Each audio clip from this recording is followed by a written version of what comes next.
China has had its eyes set on Taiwan since the 17th century, and recently its grabby, power-hungry hands have been reaching towards this semiconductor-rich and technologically important little island more aggressively than usual. If only it wasn't for that pesky Taiwan Relations Act, which requires the US to provide Taiwan with protection against anything that could jeopardize the security or the social or economic system of the people on Taiwan. Xi Jinping would probably already be all over Taiwan and its processing chips. Even so, China is not about to let go of the idea of fully taking over one of the world's most important economic focal points anytime soon. Exactly how worried should Taiwan be about China's potential invasion? When Russia invaded Ukraine in early 2022, it set off the largest conflict in Europe since World War II.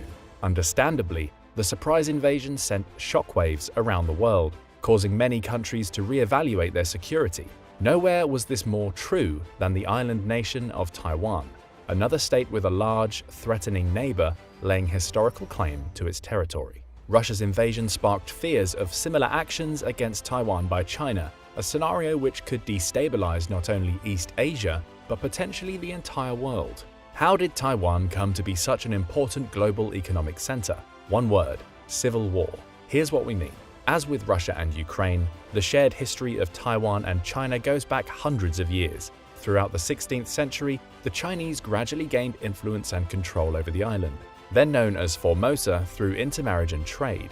By the late 17th century, the Qing dynasty officially incorporated Taiwan into its empire, by which point the island was mostly ethnically Han Chinese. In 1895, following its victory in the First Sino-Japanese War, Japan took control of Taiwan from China. The Japanese implemented economic and social reforms on the island, which led to limited modernization and industrialization. However, the occupation also resulted in widespread discrimination against Taiwanese people, who were viewed as inferior to the Japanese. With its loss at the end of World War II, Japan was forced to relinquish control of Taiwan, and the island was returned to Chinese rule.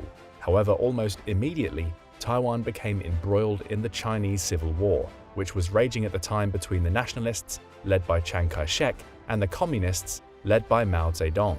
In mainland China, the communists were victorious, and in 1949 established the People's Republic of China, or PRC.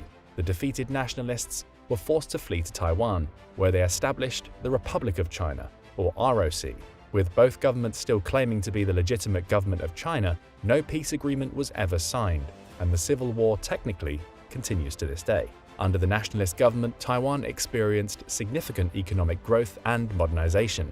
However, it was also a period of severe authoritarian rule, with limited political freedom and human rights abuses. In the 1980s, there was a growing movement for democracy and Taiwanese identity, which led to protests and eventually a transition to democratic rule of the island in the 1990s.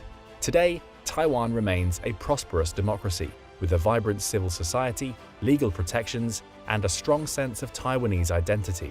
On the mainland, the PRC also went through some spectacular transformations. Most of Mao's rule was extremely turbulent, with industrialization, but also the mass famine of the Great Leap Forward and political chaos and repression of the Cultural Revolution. Following Mao's death, the PRC's new leader, Deng Xiaoping, began a series of economic reforms in 1978. Fueled by the market-based policies, massive investment in infrastructure, and cheap labor, these reforms would give China decades GDP growth exceeding 10% per year, lifting hundreds of millions from poverty and leaving the country as the world's second largest economy today. Yet throughout this period of transformation, the issue of Taiwan never went away, with both sides continuing to claim legitimate rulership of China. Under the PRC's One China principle, no country with whom it held diplomatic relations could recognize the ROC.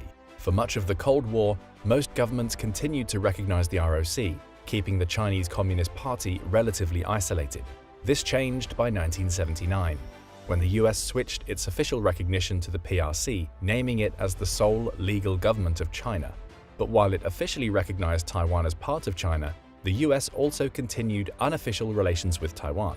Among other things, this has entailed providing the island with billions in advanced military assistance to defend itself from a potential invasion and regularly sending the Navy through the Taiwan Strait. Today, Taiwan's status remains a highly contentious issue in China's relations with the US and others. China continues to view Taiwan as a renegade province that must be reunited with the mainland, while Taiwan sees itself as a separate and sovereign entity. Xi Jinping, the current leader of China, has reinforced this position, calling the reunification of Taiwan a historic mission and unshakable commitment for his government. Now, where have we heard that line before? Ah yes, Putin has been feeding it to the people of Russia as part of his war propaganda since February 2022. With the invasion of Ukraine and deteriorating relations between the US and China, many have begun to speculate about Taiwan. Will the island meet a similar fate? If so, would China fare better than Russia has? And if the US chooses to protect Taiwan, could such an invasion spiral into open conflict between superpowers? These questions are made more important by both Taiwan's role as the world's largest semiconductor manufacturer, a critical link in the modern global economy, and by America's purposefully ambiguous policy towards the issue. Their answers are also complex, since any invasion of Taiwan would look very different from Ukraine and could be far more costly for both sides, reflecting the island's unique circumstances and singular importance to our modern world. In terms of sheer numbers, it is clear that China would have the advantage against Taiwan in almost every way. China has the world's largest population at 1.4 billion, compared to only 23.5 million in Taiwan. And China is an economic superpower, worth $18.3 trillion GDP to Taiwan's $1.27 trillion. Similarly, China's armed forces, the People's Liberation Army or PLA, has over 2 million active forces to Taiwan's 169,000, as well as vastly more tanks, aircrafts, submarines, naval ships, and artillery. Its enormous military budget of $225 billion also dwarfs Taiwan's, leaving little doubt which is the stronger power in absolute terms. Yet, as the war in Ukraine has shown, numbers alone don't count for everything, and despite the odds against it, Taiwan's military and economy is still in a far better position than Ukraine's was prior to the Russian invasion. In 2021, the Taiwanese defense budget was over $15 billion, nearly 3 times that of Ukraine for the same year, while its overall GDP was nearly 5 times larger. But that's not all. Taiwan also has a modern military with advanced technology and well-trained soldiers. The US has been supplying the island with powerful weapons for decades, including F-16 fighter jets, upgraded Patriot missile batteries, Abrams tanks, and other advanced systems that Ukraine doesn't have or is only beginning to receive. While these would not close the military gap with China, it would put Taiwan in a better position than Ukraine was at the start of its invasion. Then there is the problem of the potential invasion itself.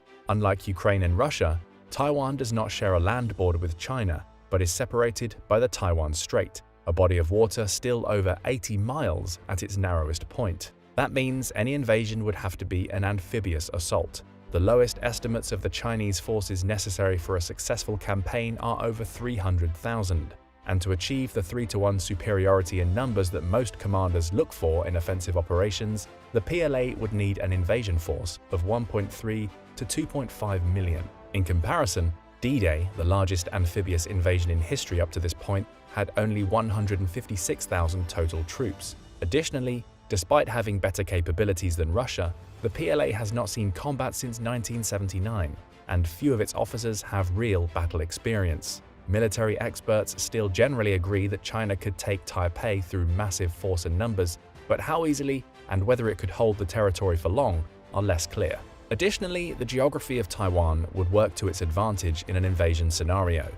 The country is actually made up of over 100 islands, many of them too small to see on a map.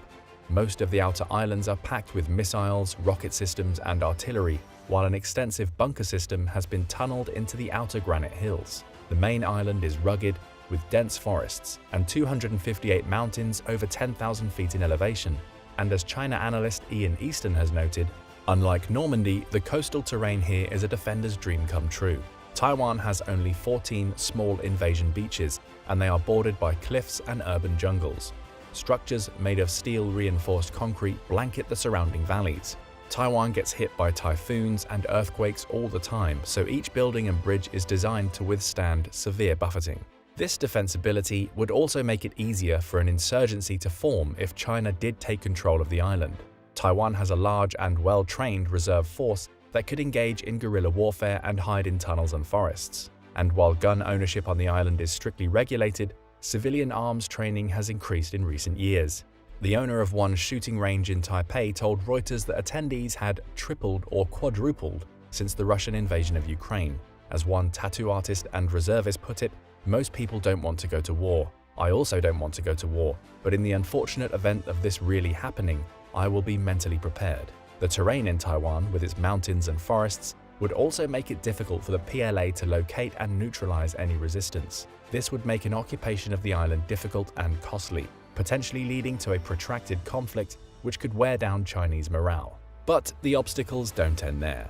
Another difficulty China would face in an invasion is international support for Taiwan. While Taiwan only has official relations with 13 other countries due to the PRC's international pressure, it maintains strong unofficial relations with the US, Japan, and other powerful states. The question of whether the US would aid Taiwan against an invasion has long been a critical question. Since it began relations with the PRC, the United States has maintained a position of strategic ambiguity, purposefully not making clear whether it would respond to an attack on Taiwan. However, with the recent heightened tensions, this policy has come into question. When asked in late 2022 whether he would send US forces to defend the island, President Joe Biden replied yes, if in fact there was an unprecedented attack. Although a White House spokesperson later claimed the US policy had not changed, Biden's comments made it clear how vital Taiwan remains to US economic and military interests. If China launched a full-scale invasion, there is little doubt that the US would respond in some fashion, possibly through increased military aid to rebels, harsh economic sanctions on Chinese markets, or even the active deployment of advisors and troops to assist Taiwanese forces. US involvement would present a serious obstacle to China occupying or annexing the island for any length of time, especially since the PLA's capabilities and resources are still far less substantial than the US military. And with Taiwan in chaos, both China and the US would have difficulty supplying their military-industrial complexes. This points to another major difficulty China would face in invading Taiwan: the profound disruption it would cause to the world economy. While the invasion of Ukraine created chaos in energy markets and supply chains around the world, a Chinese invasion of Taiwan would cause far greater damage, pointing to just how important the island is to the modern world. This is primarily due to semiconductors, which are necessary for nearly all modern electronics, from smartphones to GPS to fighter jets and missile systems. As the electronic industry in the US picked up in the 1960s and 70s, semiconductors became increasingly sophisticated, allowing for massive advances in computing power. But beginning in the 1980s, companies began to outsource the highly technical and expensive process of fabricating semiconductors to East Asian countries with cheaper labor. Over the next several decades, Taiwan Semiconductor Manufacturing Company, or TSMC, would become the most successful example of this, making itself into the largest and most advanced semiconductor manufacturer in the world. Taiwan's market dominance is such that today more than 90% of global semiconductor manufacturing takes place on the island, making TSMC the 10th largest corporation in the world. And while the US is now taking strides to increase its domestic semiconductor manufacturing, Taiwan remains the linchpin to the industry, and thus to the modern digital economy. Here's the bad news. A Chinese invasion would catastrophically disrupt global supply chains and could lead to significant economic consequences, including shortages and recession. An active conflict on Taiwan would almost certainly slow down or halt fabrication of semiconductors and potentially damage or destroy the fabrication facilities. Furthermore, any military conflict would lead to a sharp decline in consumer confidence, and businesses would hesitate to invest in the region. This would ultimately harm China's economic output for years to come, as it is heavily dependent on exports, as well as on the uninterrupted production of semiconductors, which make up more than 50% of Taiwan's exports to the PRC. But while the economic consequences would certainly damage the Chinese economy, that is no guarantee an invasion will not happen. Taiwan's geopolitical value is great enough that Beijing may risk the consequences just to control Taiwan's fabrication facilities, which would give both China complete control over the industry and completely seal off America's supply of the most advanced semiconductors. This could theoretically allow China to gain the upper hand in everything from commercial electronics to artificial intelligence and weapons production. For all these reasons and more, it is clear that any conflict between China and Taiwan would be complex and have far-reaching consequences. Whoever controls the supply chain for semiconductors will most likely become the dominant power of the 21st century. While such a conflict still seems unlikely today, geopolitical pressures could certainly create the conditions for a Chinese invasion. However, even if that takes place, there is reason to believe that such an invasion would face tremendous difficulties and require nearly all of China's military capabilities. But what do you think? How likely is a Chinese invasion of Taiwan? And how would China fare in such a scenario? Let us know your thoughts in the comments below, and don't forget to subscribe for more content from military experts.